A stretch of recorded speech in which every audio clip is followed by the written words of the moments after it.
Saudi আরবের জ্বালানি খাতের অন্যতম গুরুত্বপূর্ণ স্থাপনা রাস্তানুরা তেল শোধনাগার লক্ষ্য করে আবারও হামলার ঘটনা ঘটেছে। বার্তা সংস্থা রয়টার্স জানিয়েছে, রাষ্ট্রায়ত্ত তেল কোম্পানি সৌদি আরামকো পরিচালিত এই স্থাপনাটিতে একটি প্রজেক্টাইল আঘাত এনেছে।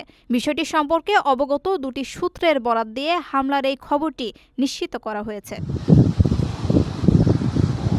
সামাজিক যোগাযোগ মাধ্যম এক্সে দেওয়া এক বিবৃতিতে সৌদি প্রতিরক্ষা মন্ত্রণালয় জানিয়েছে, প্রাথমিক তদন্তে নিশ্চিত হওয়া গেছে যে এটি একটি ড্রোন হামলা ছিল।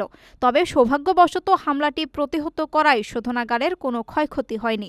রাষ্ট্রায়ত্ত তেল কোম্পানি সৌদি আরামকো পরিচালিত এই শোধনাগারটি বিশ্বের অন্যতম বৃহত্তম তেল প্রক্রিয়াজাতকরণ কেন্দ্র হওয়ায় এর নিরাপত্তা নিয়ে বৈশ্বিক উদ্বেগ রয়েছে।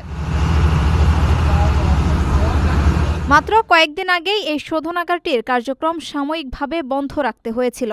সে সময় দুটি ড্রোন হামলা প্রতিহত করার সময় ধ্বংসাবশেষ থেকে অগ্নিকাণ্ডের সূত্রপাত হয় বলে জানিয়েছিল সৌদি কর্তৃপক্ষ। সেই ঘটনার রেশ কাটতে না কাটতেই গুরুত্বপূর্ণ এই স্থাপনায় ফের হামলার খবর পাওয়া গেল।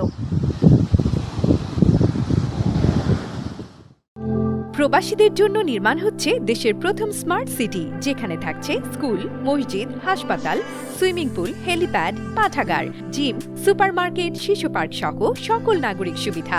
মাত্র ৩০ লাখ টাকা বিনিয়োগে মিলছে আকর্ষণীয় ফ্ল্যাট। প্লাটিনাম ইনভেস্টরদের জন্য ঢাকা বিমানবন্দরে ভিআইপি প্রোটোকল সুবিধা। বিস্তারিত জানতে যোগাযোগ করুন স্ক্রিনে দেয়া হোয়াটসঅ্যাপ অথবা ইমো নাম্বারে।